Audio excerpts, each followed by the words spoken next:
Baik, bismillahirrahmanirrahim. Assalamualaikum warahmatullahi wabarakatuh.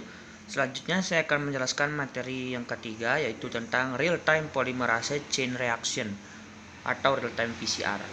Nah, apa sih real-time PCR itu?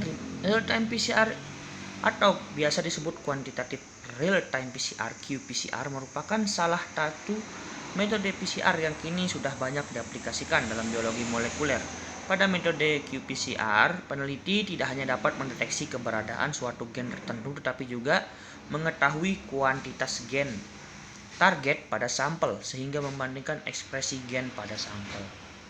Pada real-time PCR, peneliti dapat mengobservasi proses akumulasi produk PCR bersamaan dengan terjadinya proses amplifikasi, sehingga alat selesai bekerja, data hasil amplifikasi langsung dianalisis. Nah, ini berbeda sekali dengan PCR konvensional biasa, yaitu kita harus menunggu prosesnya selesai yang dilakukan elektroforesis sehingga kita bisa tahu hasil dari PCR-nya. Nah, kalau real time PCR ini kita atau peneliti dapat langsung mengetahui secara real time hasilnya gitu. Hasil dari bersamaan dengan amplifikasinya. Itu perbedaannya ya. Baik, selanjutnya mekanismenya. Nah, di sini mekanismenya yaitu menggunakan Fluorence reporter dye untuk mengukur jumlah asam nukleat yang ada setiap siklus aplikasi. Nah, ketika peningkatan sinyal Fluorence ini, warna Fluorence ini akan berbanding lurus dengan jumlah akumulasi jumlah akumulasi eksponensial molekul produk PCR atau amplikon yang dihasilkan selama reaksi. Berdasarkan molekul yang digunakan, pewarna Fluorence terbagi menjadi dua jenis, yaitu double strand DNA binding dyes dan probes. Pada double strand DNA binding dye, molekul warna tidak terikat dan tersebar dalam larutan. Molekul ini kemudian akan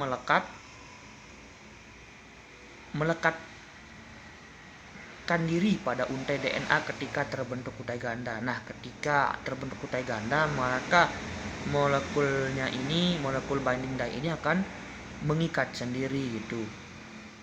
Molekul ini akan berikatan dan mengeluarkan sinyal Fluorence dengan intensitas 5 dan sinyal Fluorence akan naik semakin banyaknya terbentuk double strand DNA. Nah, seperti itu prosesnya ya. Ketika untai ganda terbentuk, maka pewarna ini akan mengisi untaian tersebut, dan ketika terjadi proses amplifikasi dan